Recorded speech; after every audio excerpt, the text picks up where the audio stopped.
Good evening and welcome to The Big Fight, a show that is young at 22, the oldest running debate show on Indian news television. I'm Sanket Upadhyay. It is that time of the year again. The union budget is going to be presented by Finance Minister Nirmala Sitharaman. This is the second budget to be presented in the middle of the pandemic.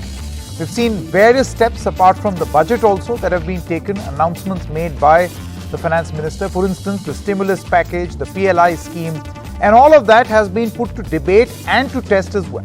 Now, whether the budget is presented in a suitcase, bahi khata, on an iPad, or whether there is halwa ceremony or not, see, the most important point is, and will always be, what is there inside the budget?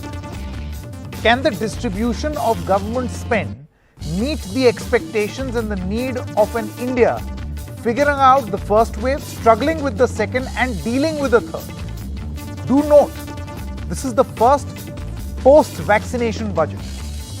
That is an important point to mention because healthy Indians are the backbone of a healthy economy, and a healthy budget can capitalize on vaccinated Indians.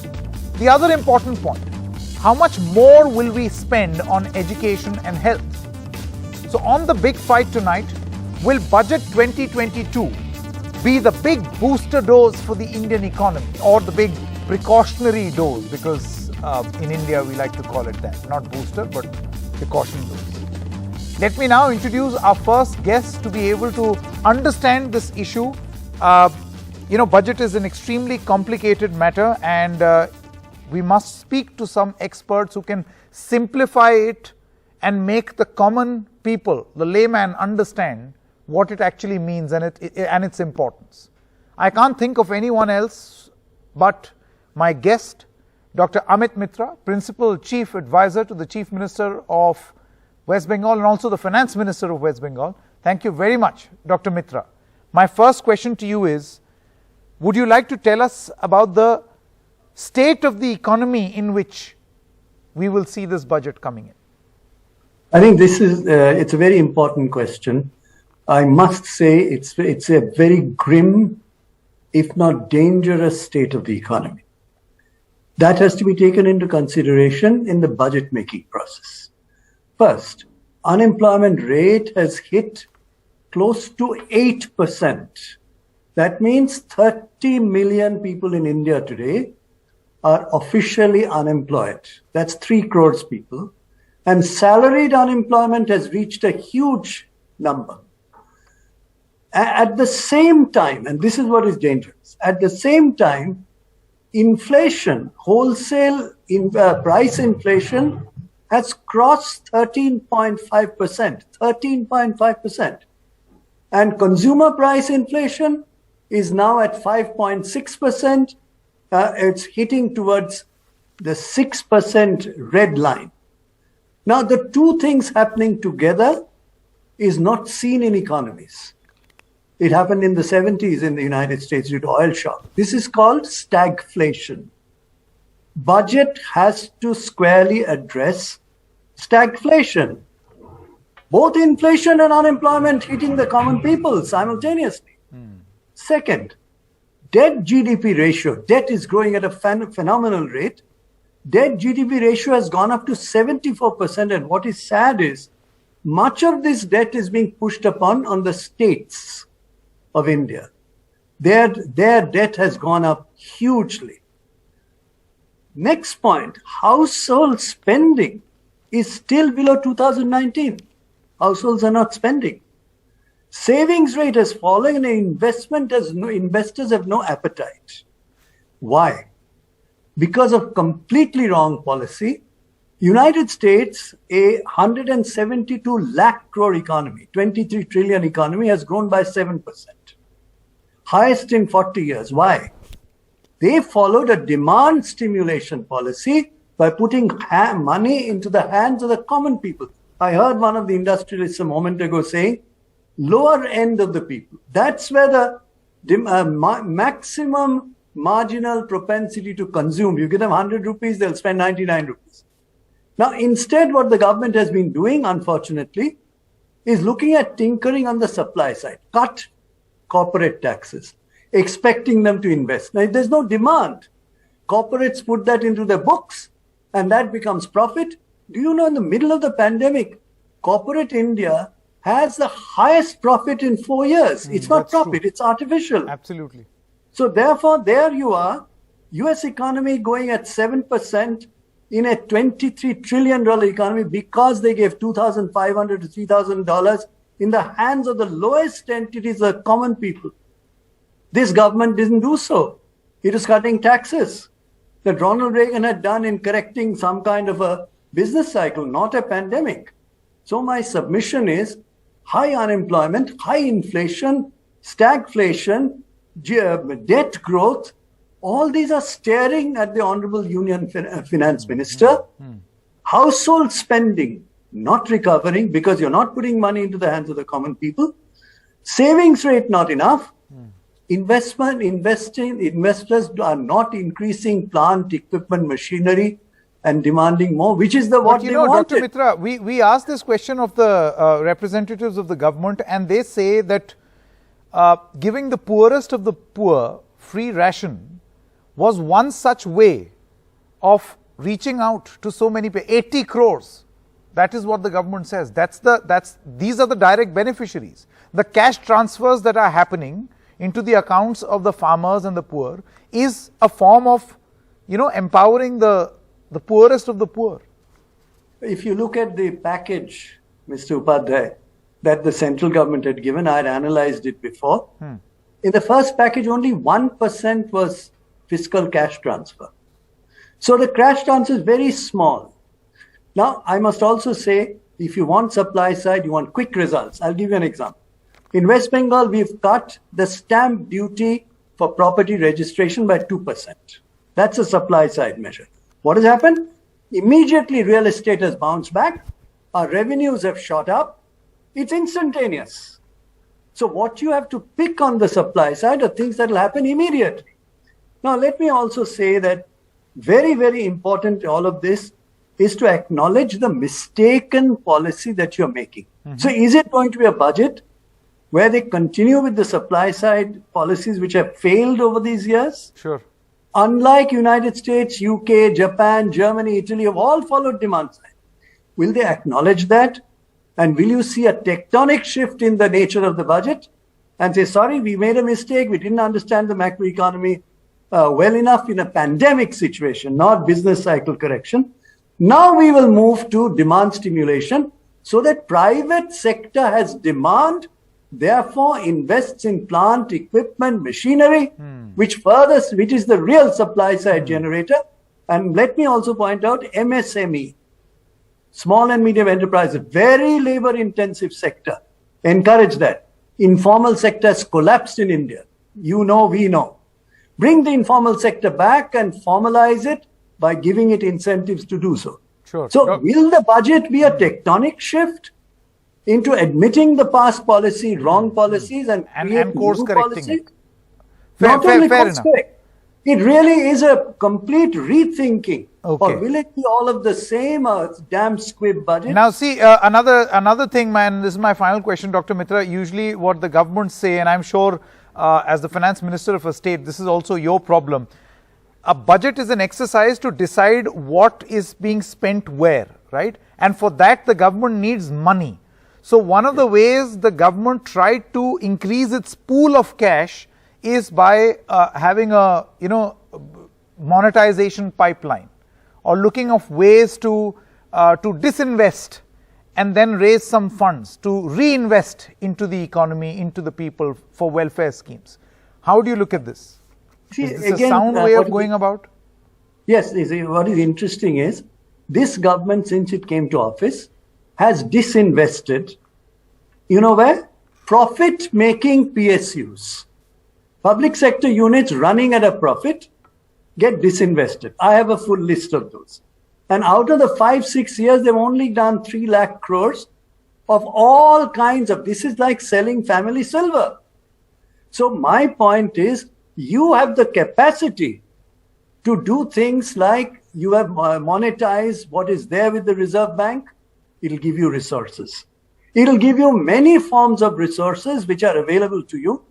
And you have, in December, Union Finance Minister said, that our disinvestment policy has failed. I mean, so far we have not got anything. Yesterday, I heard the Secretary of Disinvestment saying, sorry, it is too complicated. We are not able to even disinvest a profit-making petroleum sector. Can you imagine that? So what I'm saying is they have failed in the disinvestment because they were trying to sell family silver. What you need is other options of generating resources. So Union Finance Minister has to think of a tectonic shift in generating resources. There are lots of options in generating resources. Those are not being explored. And they themselves are admitting that we have not been able to do any disinvestment. Only strategic disinvestment there is in Air India, which they talk about. That's, other than that, 5 years they've been selling shares of profit-making public sector units, dozens and dozens of them. But not much. It's like selling family silver. Okay. It has no strategy. We'll have to see what happens in this speech. Is it going to be a tectonic shift, as you suggest, or is it going to be a principle that has been followed so far, or a mix of both? That will be interesting. Well, whether it will be just the same budget, which will be a damp squib, continuing status quo. Is that what you're going to see? Okay. Are you going to see a radical shift, admission of past failure, and say, okay, we understand the macroeconomics from the rest of the world, and we will move in that direction? That's the real fundamental macro challenge. All right. Dr. Mitra, thank you very much for joining us and sharing your thoughts. Thank you. Thank you very much. Okay. Amitabh Dubey, member of the Congress party, is with us. Rajat Sethi is an economist and a political analyst. Views lean towards the government. Professor Geeta Bhatt supports the BJP, is a political analyst. And Jasmine Shah, spokesperson of the Aam Aadmi Party. Thank you very much, all of you. We heard Dr. Mitra articulating his views. We'll begin with you, Rajat Sethi. On the basis of what he said, or the concerns he raised about the manner in which the budgeting exercise is being done and the economy is being run, do you think that this is definitely a golden opportunity for us? See, the first budget in a post-vaccinated scenario, where we are a majority of us vaccinated, right? One can expect that the economy will get better. Luckily, thank God, even now the impact of the third wave has not been the same as the second wave. Are these good markers or good signs to really have a radical shift in the budget? Sanketji, I was carefully listening to what Dr. Mitra had to say, and I really was expecting that he would remove his partisan blinkers and talk on absolute facts. One thing that is clear is that there have been a few clear wins for the government. They were 1 year back, we were sitting on your program, Sanketji, there were a lot of doomsday argument that the whole economy is going to, sink and there will be, you will have to spend and incur a lot of expenditures to the tune even the economy's macro numbers were not going to support it. Still, all of these predictions from these eminent economists was hinting at just this simple argument that you ought to spend. But I think what the government did very carefully was to have a very targeted spending plan that was tailored only to the absolute bottom of the pyramid population. They kept it on a focused, targeted manner. And on the other side, they were very focused on how should the next generation of jobs be created. And look at the PLI scheme, 2 lakh crore rupees that were earmarked for 13 sectors of PLI.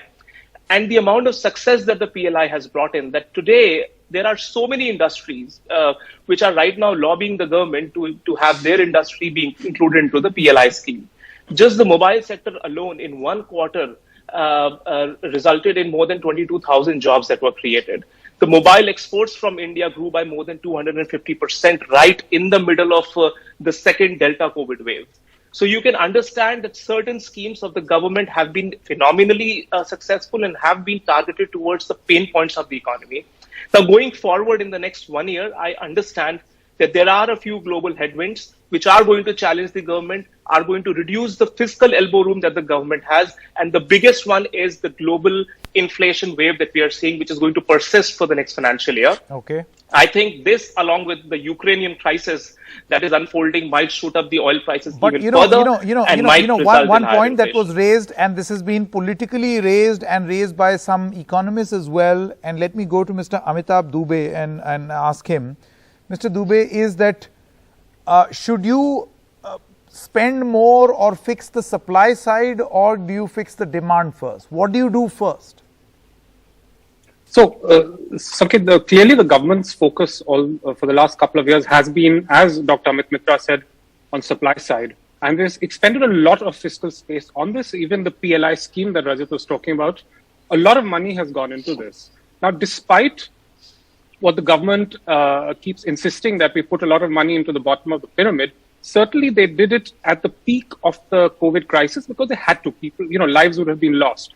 But if you look at a longer time stretch, the amount of money going into demand side has been much more than what has been spent on supply side. So we've had corporate tax cuts rather than very serious money going in terms of direct transfers.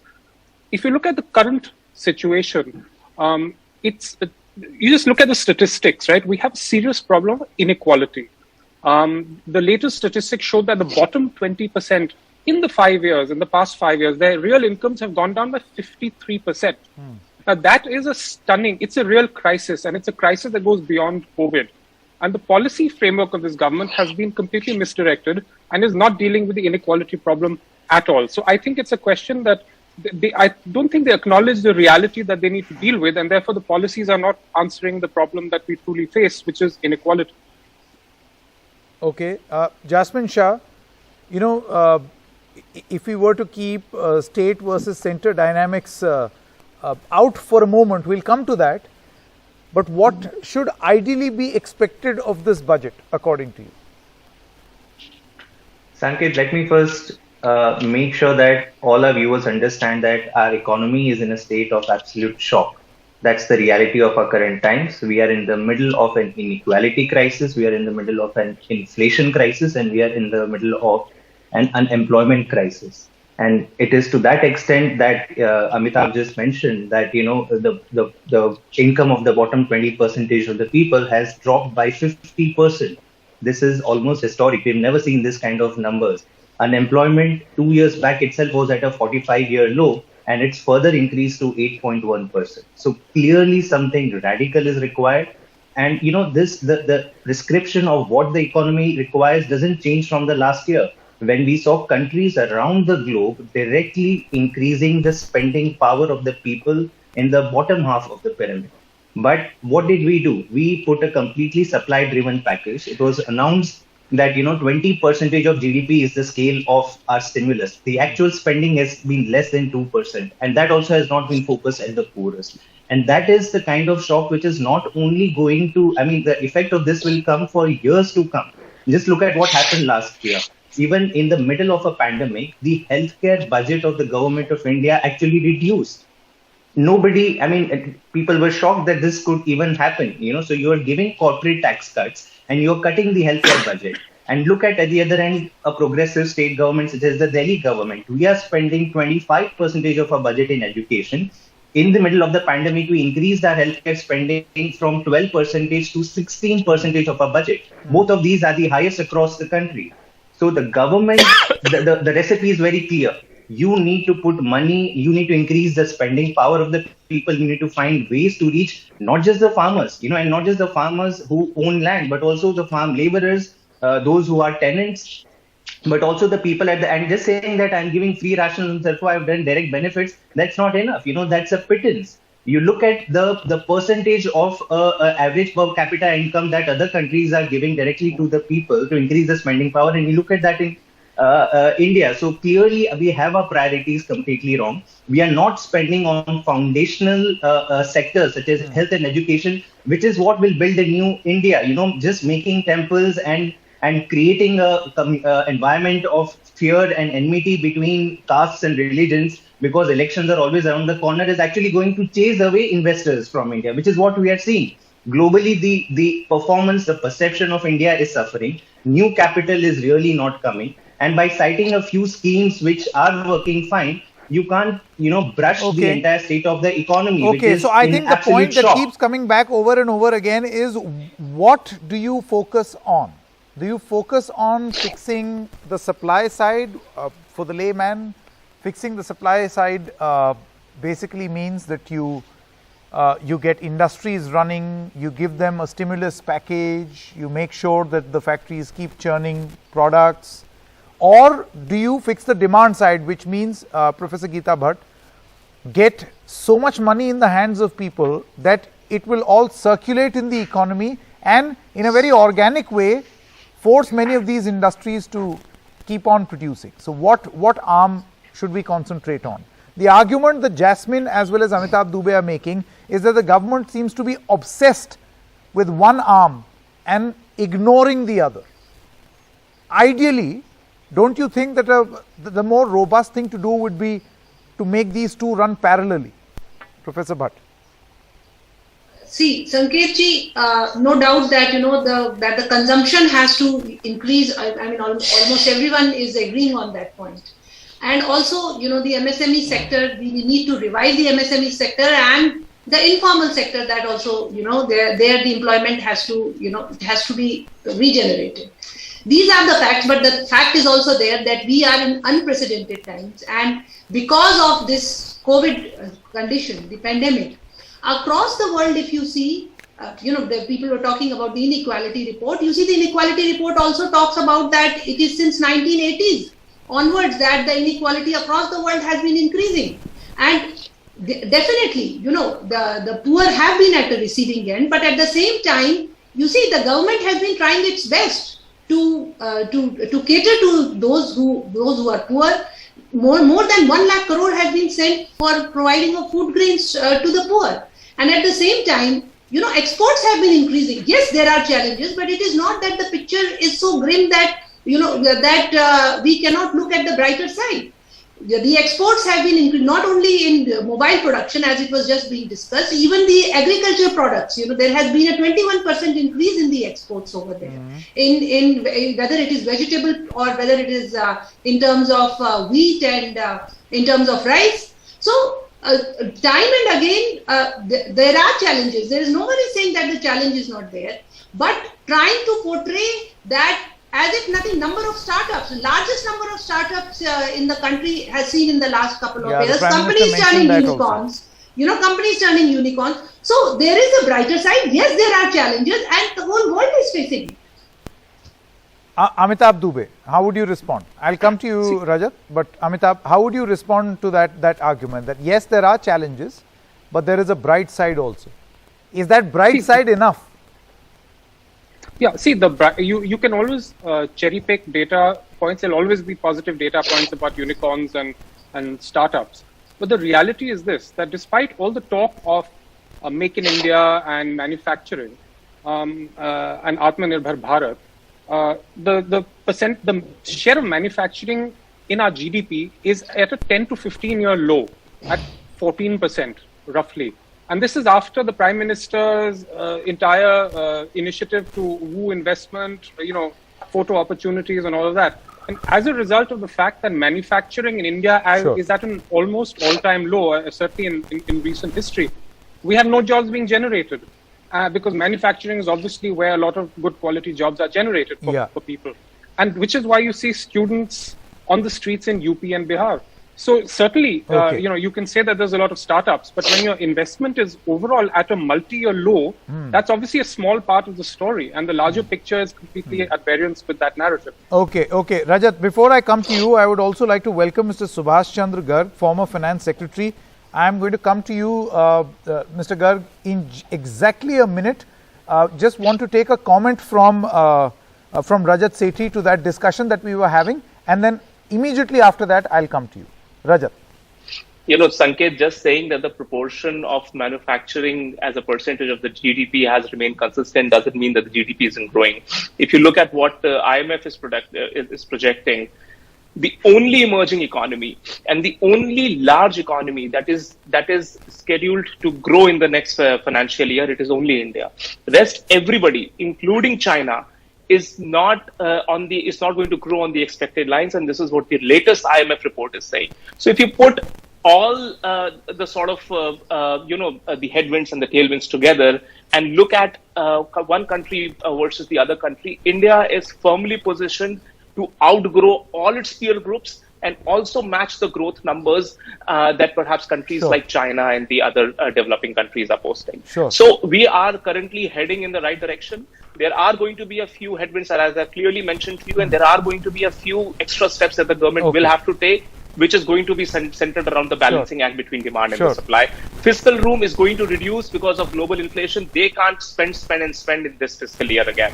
The fiscal deficit has to be tamed. It cannot be a runaway deficit as we've seen in the past 2 financial years.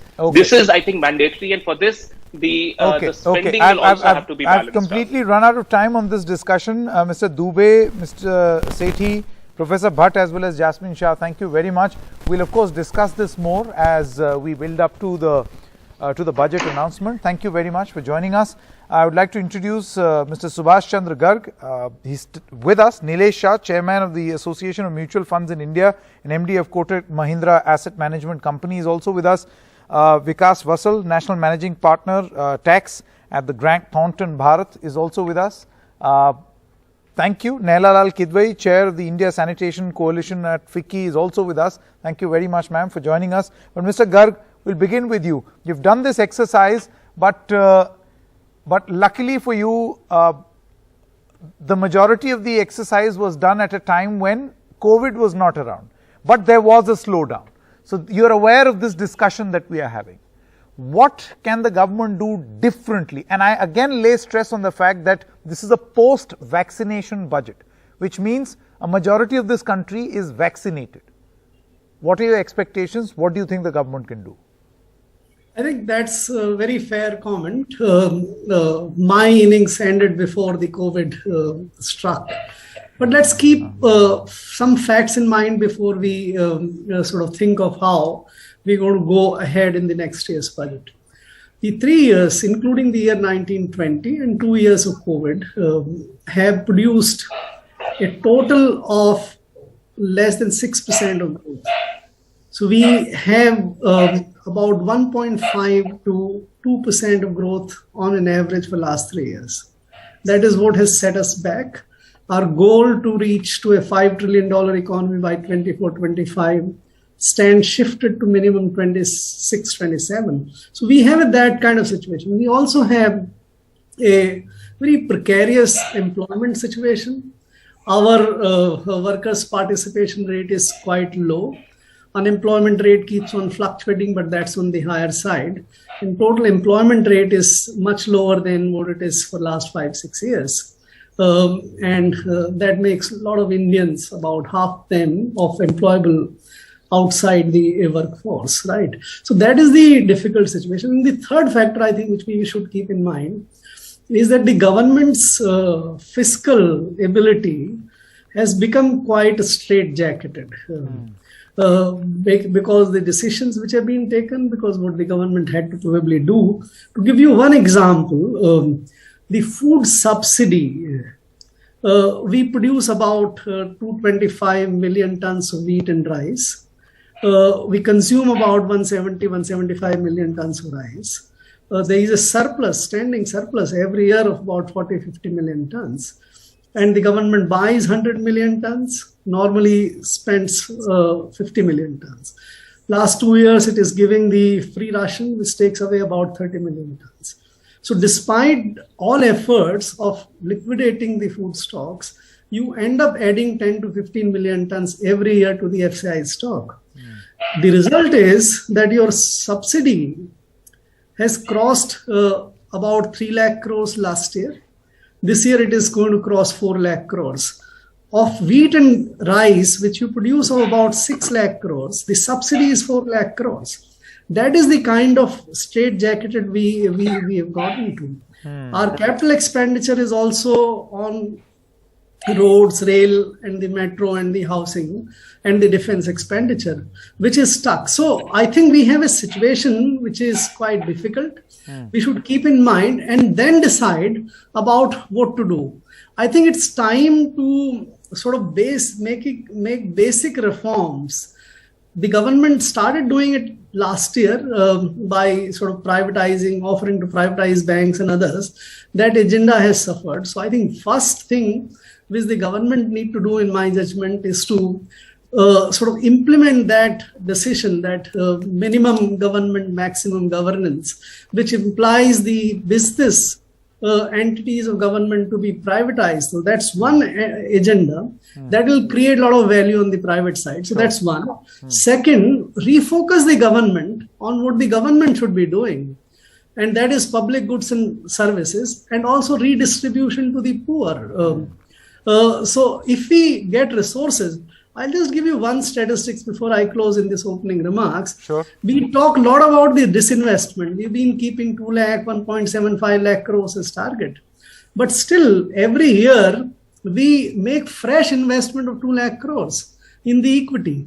And we have been able to get only about 50,000 crores, 37,000 crores. So unless we get out of this, we can't free up resources for the kind of public goods and services which are required and the redistribution. I think I'll come back more, but basic restructuring of the governance and the system of sort of running public sector and the focus on the the public goods and services would is required. Sure. Okay. Dr. Pranab Sen, former chairman of the National Statistical Commission, is also now with us. Dr. Sen, you know, a lot is said about how the government is spending right now. And in our previous discussion, we were talking about how the government has concentrated more, or this was the criticism, more on fixing the supply and not paid much attention in fixing the demand side. What is your assessment? And in this part of the broadcast, we are going to concentrate more on solutions. What each one of you has to offer as a suggestion to the Finance Minister. Dr. Sen. Sanket, I mean, let me be clear. When we were discussing this issue roughly 7, 8, 9 months back, supporting demand was the critical element because capacities had not died yet. When the second wave hit and you didn't have a national lockdown, you had state level lockdowns, that's when capacities got destroyed. Once capacities are destroyed, you cannot use demand management as the first tool of choice. You have to move to try to recreate those capacities. So supply side focus is the appropriate way to go now. Unfortunately, it was done earlier where demand management was required. Now, doing demand management, I think, would be counterproductive at the moment. A little bit of supply side initiatives would be welcome. That's very important, and I'm going to come back to you for you to explain in greater detail why you think so. But Naina Lal Kidwai, what are your suggestions? What, according to you, should be the key highlight of this budget? How is this a big opportunity for us? So it's always tough to follow on the heels of a friend and someone who I have a high regard for, like Pranab. But the call from industry is to have demand increased. The big concern in the consumer product companies right now is how rural demand is failing. And typically rural demand is what carried the economy forward. They have enough capacity to feed that consumption and demand should it go up. But the fact is, that I was just looking to see where NREGA stood right now, and the absolute amounts are still, of course, very large. But there has been a negative growth there, as I understand from May, almost minus 11.3% year on year.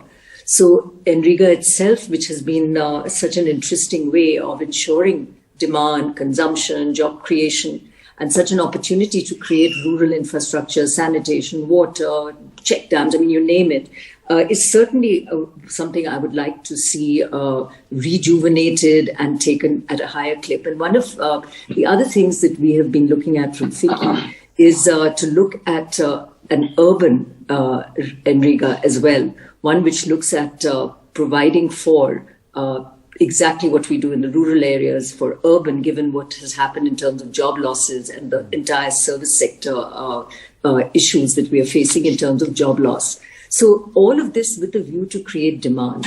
Pranav is right that there are, of course, supply side disruptions. There's a lot of the MSME that is still failing, and we have to work to, you're absolutely right, work to sort that out. But there's also unutilized capacity sitting in companies, by and large below 70% right now. And we are not going to see private sector investment go up till that capacity utilization moves up. So the trick here is that it is a very K-shaped type of economy. And there are specific solutions for specific industries that will have to be looked at. But demand would certainly help in terms of getting the private sector capacity utilizations up where the utilization is still low. Industry, of course, is going to need support across the board. The MSMEs in particular, credit is an issue. Supply side disruptions continue. And this is a whole new normal which everyone has to work to. And sadly, what this means for industry, which has usually worked to efficiency, industry is having to look at resilience, which also means that they have to provide for more inventory, provide for some leeway in terms of capacity as well. And all of this comes at a cost. I would just add a second and very worrying aspect is inflation, input costs going up. I mean, crude, you name it. Companies are seeing input costs go up enormously. Logistic costs are a big issue across industries. So this too is really the big bugbear, the bull in the china shop right now, which clearly needs to be watched closely. No, very interesting points that have been made. Vikas Fasal, I want to come to you now. See, the point is, and this was somehow briefly touched upon in our discussion, in our political discussion, real growth of the economy versus the recovery because of the sudden fall in the economy, lockdown-infused fall. Since you are a tax expert, National Managing Partner Tax at the Grant Thornton Bharat, I want to know from you, in our existing taxation systems, do you think this is good enough to support any form of ambitious budgeting exercise, or what can be done differently, both in direct and indirect? So if we look at the last few budgets and the policy intent with which the government has laid out the previous budgets and other policy measures, the intent is to move towards a very simplified regime and do away with exemptions and reductions. Therefore, I think in this year's budget as well, we are unlikely to see any new exemptions or reductions in the budget. I think I will be happy if we do not see any new taxes or surcharges despite the various economic compulsion that the government has this year. Having said that, there is a lot that can be done in order to make ease of doing business in India, give it a further boost. For example, there are many revenue neutral measures both on the direct tax side as well as on the indirect tax side which could be taken. Just to give you an example, for example, on the TDS or the TCS, which has actually become a TDS regime now instead of tax deducted at source for the industry, there are a lot of things that can be done to rationalize the entire regime and ease the burden on the industry.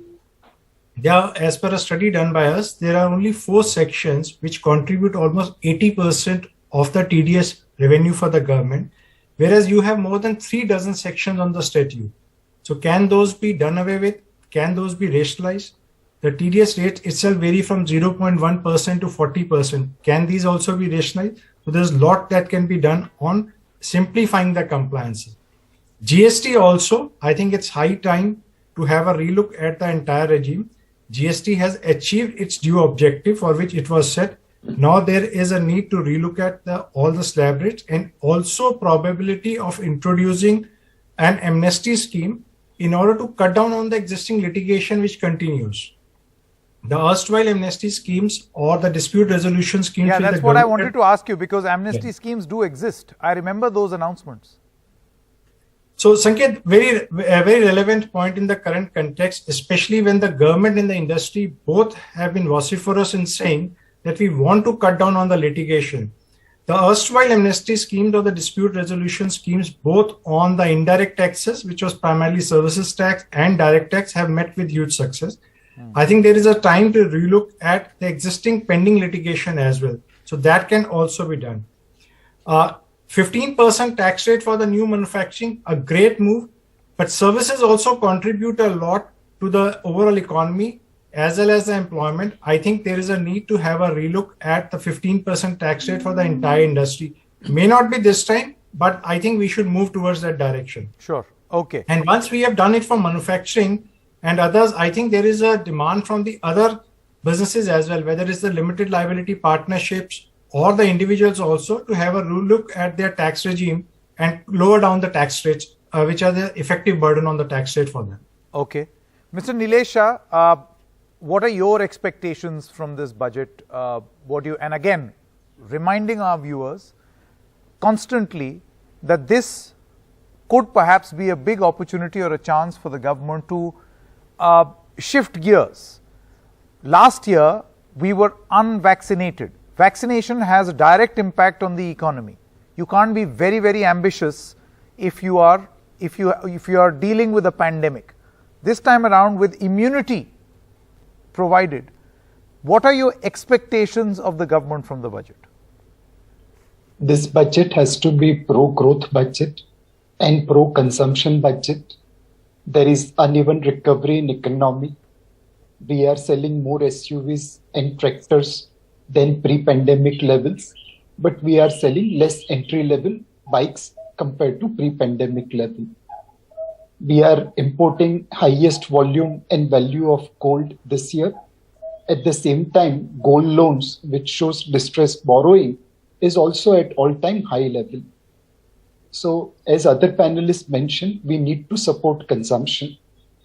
Now, one is to give a fish to a person, and second is to teach fishing to a person. We obviously have to do both.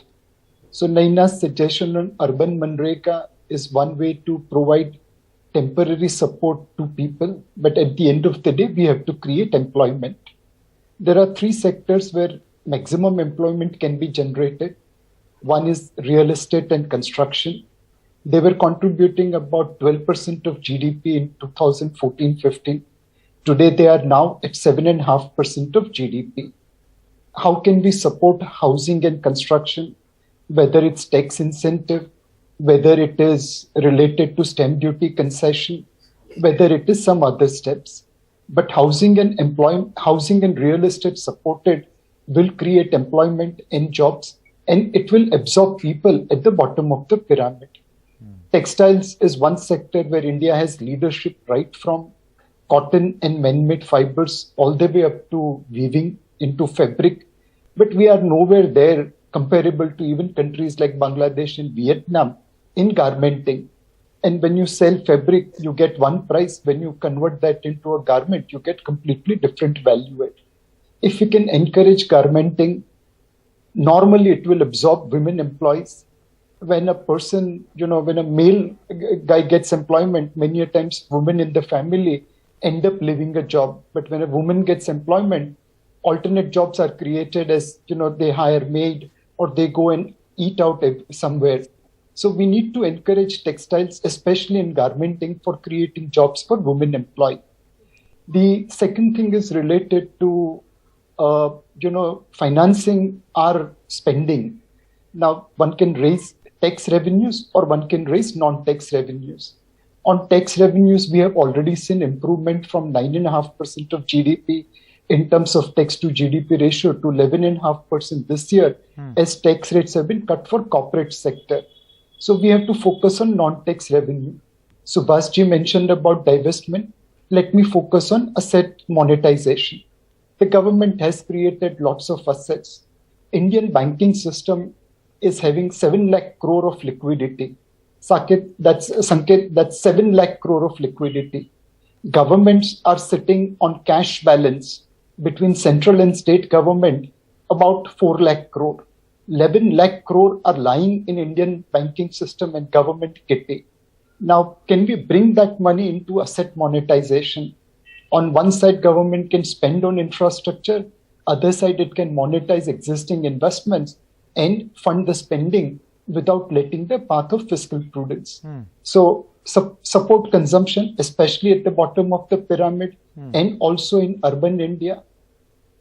Encourage employment generating industries like housing and textiles. And third, do asset monetization to raise resources so that you don't let go the path of fiscal prudence. Okay. Mr. Garg, I want to come back to you. You wanted to elaborate on what you were saying. And then after that, this very strange situation where Dr. Sen seems to suggest that now it will be, and correct me if I'm wrong, Dr. Sen, you said that it will be counterproductive if we continue with investment on fixing the demand side. Right now is the time to build capacities. Who should answer, me or Subhash? No. I'm saying I'm going to come back to you on this. Okay. On this because Miss Nainalal Kidwai had the exact opposite of what you said in her assessment. That too. Yeah, Mr. Subhash Garg. See, I think let's go by the facts. There is definitely a problem on the consumption side. Even last quarter, the consumption data is lower than 2 years back. So one area which is not sort of recovered is consumption. And the consumption, the largest consumption item is the food, which tells you that if the food consumption is lower, the poor are not able to have even minimal requirement of food, and therefore they need support. The other data also tells you that if wholesale inflation is so high and the retail is not that high, also tells you that the ability of the manufacturers to pass on the cost to the retailers or to the consumers is small. So there are very many, and there are many surveys which have also brought out the employment number, the people getting out of the workforce, and so I think something will have to be done for the consumption support. Now, what do you do?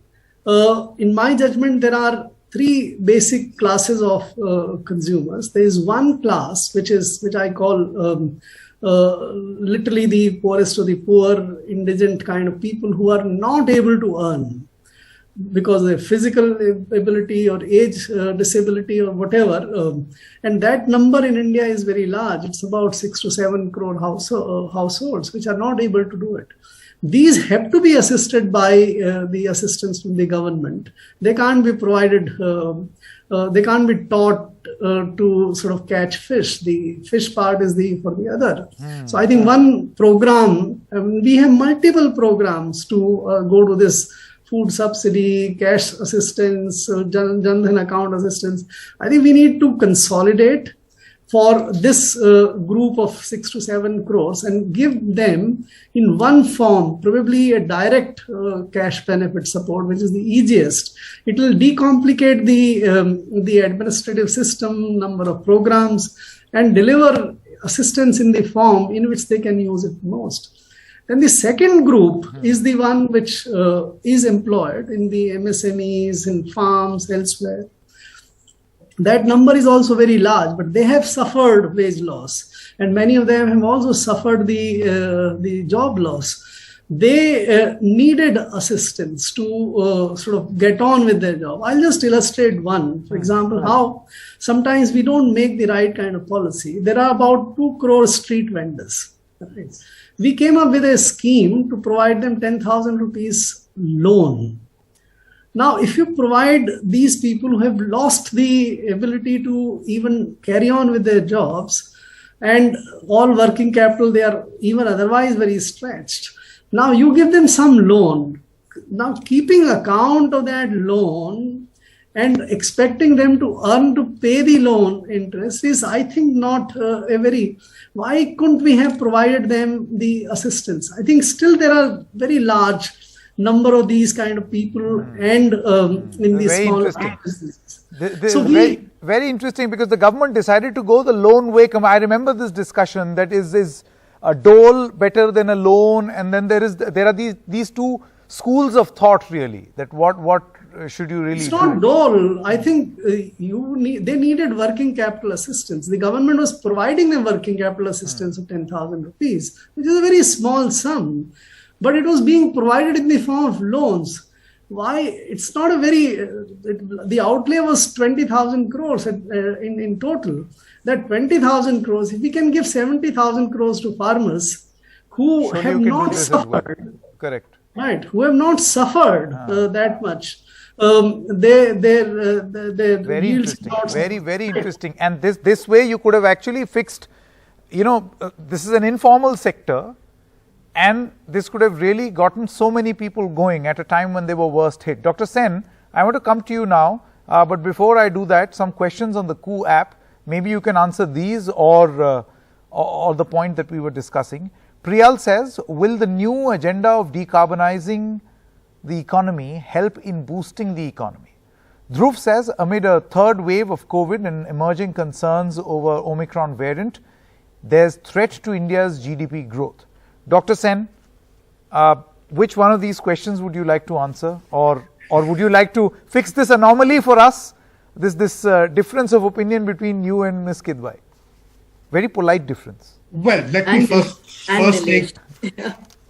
take the KOO thing. The answer to both are yes.